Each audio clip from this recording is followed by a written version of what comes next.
Hi guys, and welcome to Escape Wheel Watch Reviews. My name is Steve, and today we're going to be reviewing the Venezianico Nereide Aventurine 39. It's my excellent Italian accent. This watch was sent to me for free. I get to keep the watch. I don't have to send it back, but no matter how I get a watch in for review, you're always going to get my honest opinion every single time. And if by the end of this review you want to pick one of these up or check out the line, I'm going to be leaving a link down in the video description. It's not an affiliate link or anything like that. It just takes you right to the Venezianico website. I will link both this specific watch and the Nereide, I'm just going to say Nereide, the full Nereide line as well. This specific watch retails for about $850 on the bracelet, $765 on an FKM rubber strap, which we do have, and I will show you here in just a little bit. That's before any taxes, tariffs, VAT, etc.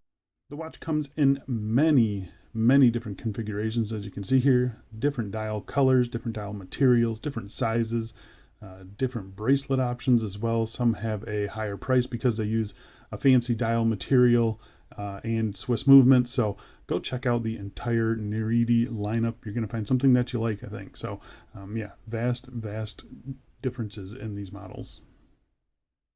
The watch case is made of 316L stainless steel, as is the bracelet, has a sapphire crystal, a tungsten bezel insert, a screw-down crown, screw-down case back, 200 meters of claimed water resistance, Swiss BGW9 Lume on the dial and the hands, and this version here is powered by the Miyota 9039 automatic movement. So the dress diver is back. It's a category that I used to love and I kind of drifted away from over the years, but man, Venezianico really just nailed the dress diver here. It is absolutely beautiful for sure, but is it any good? Let's dig in, let's find out. But before we do a quick wrist check today. Wearing my San Martin SN0 141, I believe it is. Go check out for the review up here. All right, let's talk about the dimensions. So we have a bezel diameter of 39 millimeters, case thickness of 10.9 millimeters, standard 20 millimeter lug width, lug tip to lug tip of 45.3 millimeters, total length on the bracelet is 50.1 millimeters, and sized up for my 7.5 inch wrist with 2 links removed. It weighs 136 grams. So I think the size on this watch is excellent. It wears very good. Under 11 millimeters thick for a dive watch is incredible. You can see there it does have a nice little turn down to the lugs as well. Yeah, I mean it is just a really nice size, 39 millimeters. And it was, just over 50 millimeters with the bracelet on it. You can see they are female end links, but they don't pivot down all the way. But it's a non-issue in my opinion. They turn down enough where I think it looks pretty good. They do sell this in a 42 millimeter version as well. So if you don't like this size, they do have a larger size, and everything seems proportionate. So yeah, I'm really happy with the way this watch wears. It's a good weight, it feels nice. So yeah, I'm gonna go outside right now and throw it on my wrist for you. And here we are on my 7.5 inch wrist, and as you can see, I think it just wears really good. The 39 millimeter dive watch, I think doesn't look too small on my 7.5 inch wrist. I think it's going to look good on smaller wrists as well. You got decent curve down too, so it hugs the wrist nicely. The bracelet feels very comfortable and very balanced. I mean, it just wears good. There's no real sharp edges or anything like that, so ultra comfortable and really low profile. Just look how slim that is. Looking really good. And just look at the bezel. I'm telling you, it's like a black mirror. It's really an interesting material. Looks fantastic. Even the crystal is good on this one. And here we are in some direct sunlight. There you can see plenty of air coating on the crystal. You can see the dial really sparkling there. Just looking good. And the finishing on this watch is just exceptional, which we'll talk about here in just a second. All right, let's go throw this on some straps and let's get back to the review. And here we are on the Tropic strap that they supply. Very nice strap, super comfortable. Got no issues with it. Yeah, it's a nice strap. There's not much else to say.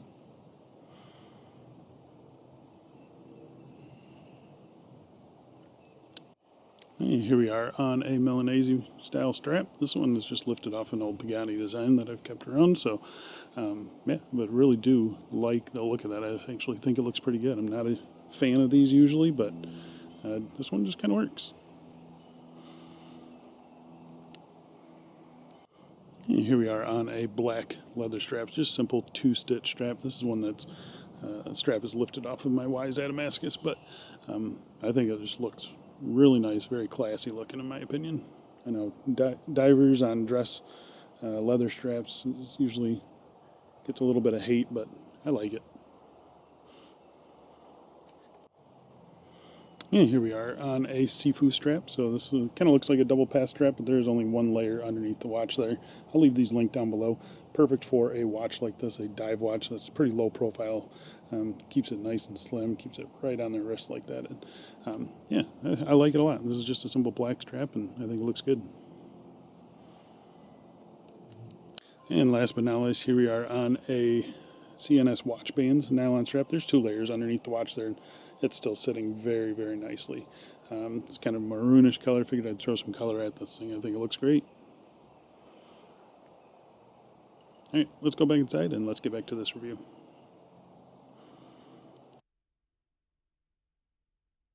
Alright, so let's talk about the case finishing. So the case itself is a mixture of brushed and polished surfaces, as you can see here. On the tops of the lugs here, we have a very nice vertical brushing, matches the bracelet perfectly. The case sides here, horizontal brushing, again, really just nicely done, nice and consistent. It's kind of the perfect brushing in my opinion. It's not too coarse, it's not too fine. It just looks really, really good. And then you can see on all these top corners here, we have this beautiful polished chamfer. Getting up real close, you can just see how crisp that is. They did a very, very good job with that chamfer. Nice, high quality polishing. It just looks excellent. The crown guards are brushed, as you can see there, and just very nicely done. The crown itself, I mean, just look at the detail on that crown. I don't even know how they brushed that crown and got it up in the corners there. I'm hoping you guys can see that. But it's a circular brushing on this end face here, and then you've got the Venezianico logo there. The knurling on the crown, super, super deep. Plenty of grip on this thing, but it's not sharp at all. I mean, it just looks excellent. There's no sharp edges on this case anywhere. Flipping it over to the case back here, you can see we have a screwed in case back. I think I said it was screw down case back earlier, but it is a screwed in case back. 6 screws holding it in place there. Nicely polished, nicely brushed, and nicely engraved. You can see here a submarine. It's a Italian submarine called the Nereide, so that's how they got the name for it. Really cool. Got some fish there, got some coral down here. Really a nice engraving, nice and smooth.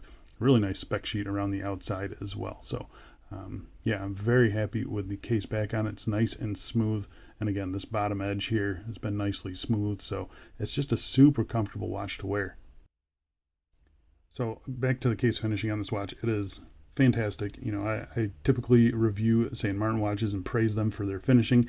This is better than St. Martin. So yeah, the finishing on this watch is just exceptional. It looks fantastic. Love it. Absolutely love it.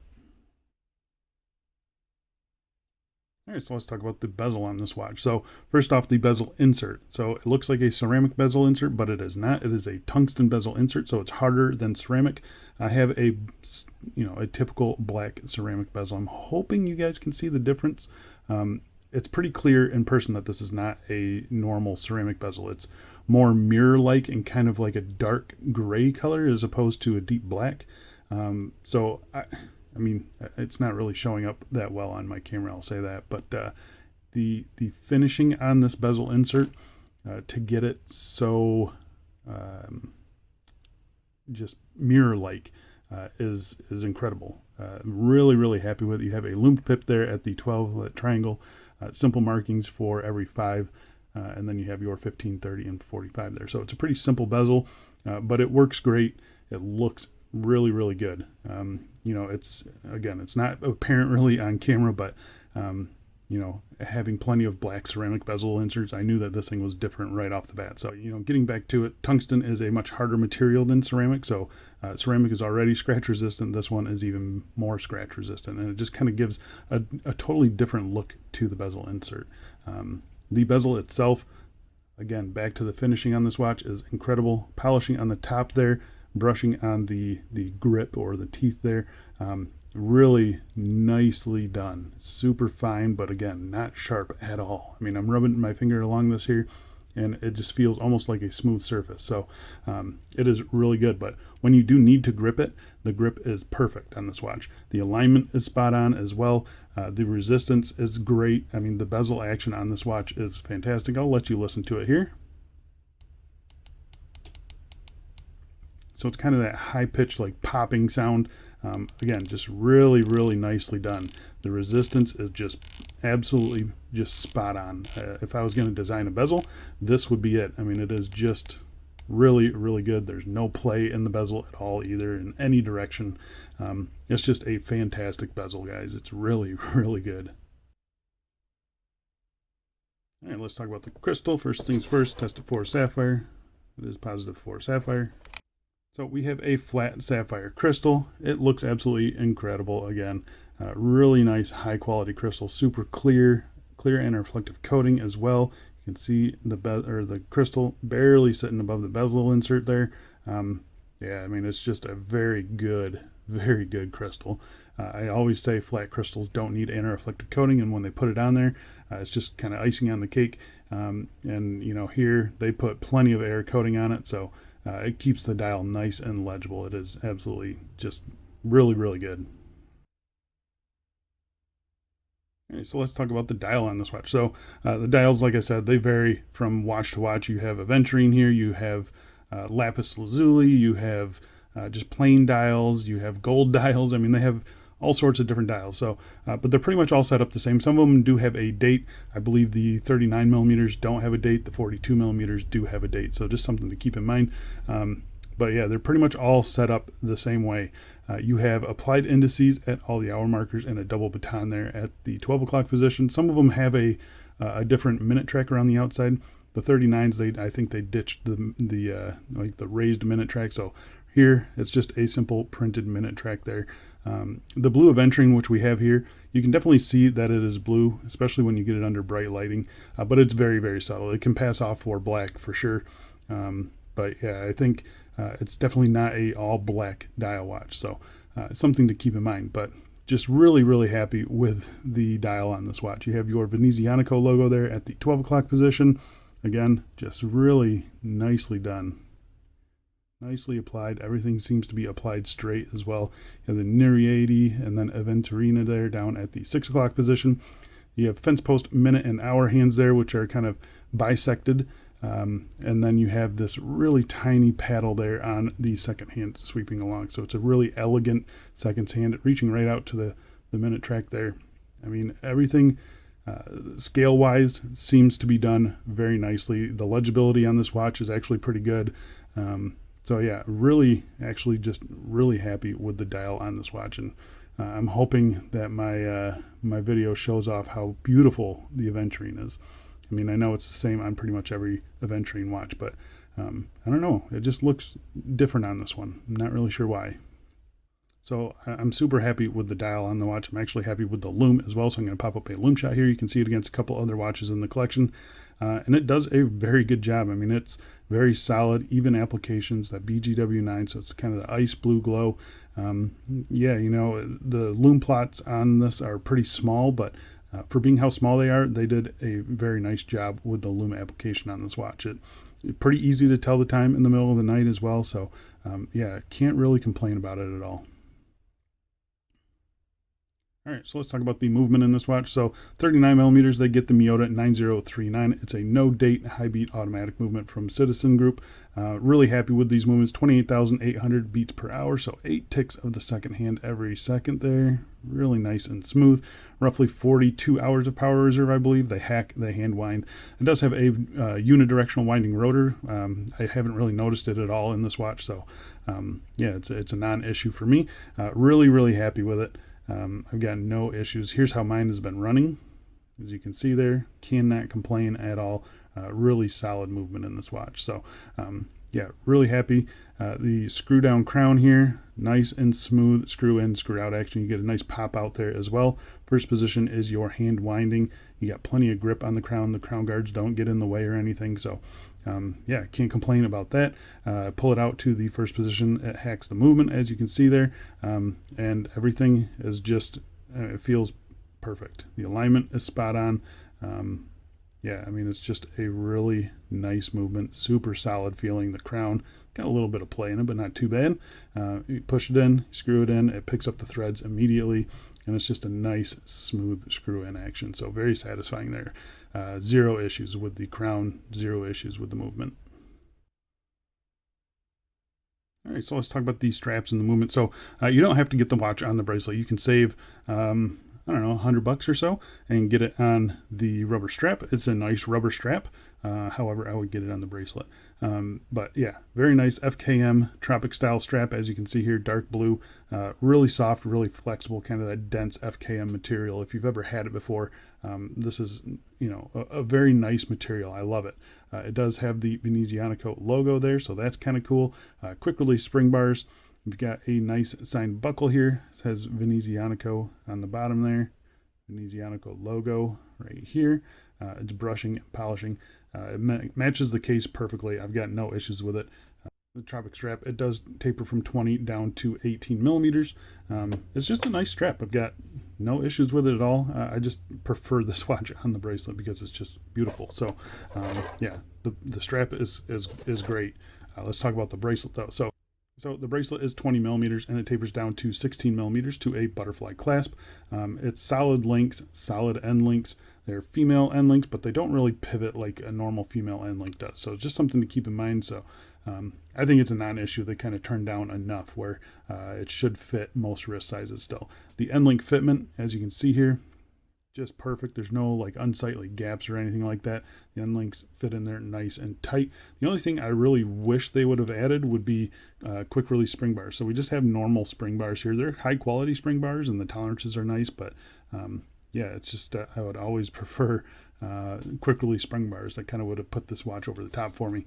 But the bracelet itself, I'm very happy with it. You can see the tolerances pretty, I'm not going to say sloppy because it doesn't feel sloppy or cheap or anything, but you can see there's plenty of flex sideways in this bracelet. So it does conform to your wrist nicely, and yeah, I mean, it's really, really good. The flexibility, the fluidity of the bracelet here, you can see the negative fluidity is non-existent almost, but you know, this way it folds right in on itself. So it's going to conform to your wrist really, really nicely. And I am happy to say the finishing on the bracelet itself matches the watch head. You can see here, usually these links here are where you can really start to see like the streaking of the polishing, but look at that. Look how smooth that is. Just really, really happy with the polishing of those middle links. The brushing matches the case perfectly. The bottom edge of the bracelet has been rounded off nicely. There's just not a whole lot to complain about. Even, you know, the backside of the links are nicely finished and rounded off, so it doesn't pull hairs or anything like that. You do have push pins for sizing. I really wish they would have included the screw pins, but I have no issues with push pins. I just think the screw pins are a little bit easier to use. But again, I had no issues sizing this watch for my 7.5-inch wrist. I removed 2 links and there's 6 links left, and it should go down to about a 6-inch wrist, I would say. So I am pretty happy with the butterfly clasp as well. I don't like butterfly clasps. This one is actually pretty darn good. These buttons here are nicely rounded off. There's no decoration on it. It's just fully polished, but you know, the bottom edge here is nicely rounded off, and it's a good butterfly clasp. I wish they would use just a regular one, but I gotta say the integration there looks fantastic. The signage on the clasp looks awesome as well. Yeah, there's just not much to complain about. You can see the play in it here, but there's not much rattle that comes off of that. So yeah, no half link sews and no micro adjust, so that's going to be a little bit of an issue, but thankfully, you know, I was able to get a good fit. I think the watch is light enough where it doesn't need to be a perfect fit for you to be happy with how it wears, something like that. So yeah, I do like the bracelet. I think it looks really, really good on this watch, and you know, thankfully it's a nice bracelet too. So there you go, guys. That is the Venezianico Nereide, the 39 millimeter. You know, this is kind of a newer model for them. They did the 42, which got high praise, and then they shrunk it down to 39. Nice and thin, dressy dive watch. You can kind of wear this thing anywhere, and it looks fantastic. The finishing is as good as I've seen on any watch. You got a really nice crystal, good lume, beautiful dials. solid movement, nice bracelet as well, $850 US. That's kind of towards the top end of the market when it comes to, you know, Miyota 9000 powered micro brands. And but I have to say, I can see where they're coming from. The 850 is gets you that top-notch finishing, gets you the top-notch materials as well. A really nice bracelet, really good packaging as well. It is a beautiful watch, and you can definitely tell that it is an expensive watch. So yeah, they just do some things differently than something like St. Martin, and you can definitely feel that. So yeah, I'm really happy with the watch. I think you guys will be too. Go check out the link in the video description. I'll link both this watch directly as well as the full Nereide line. So go check them out. Thanks a lot for watching, guys, and I will see you in the next one.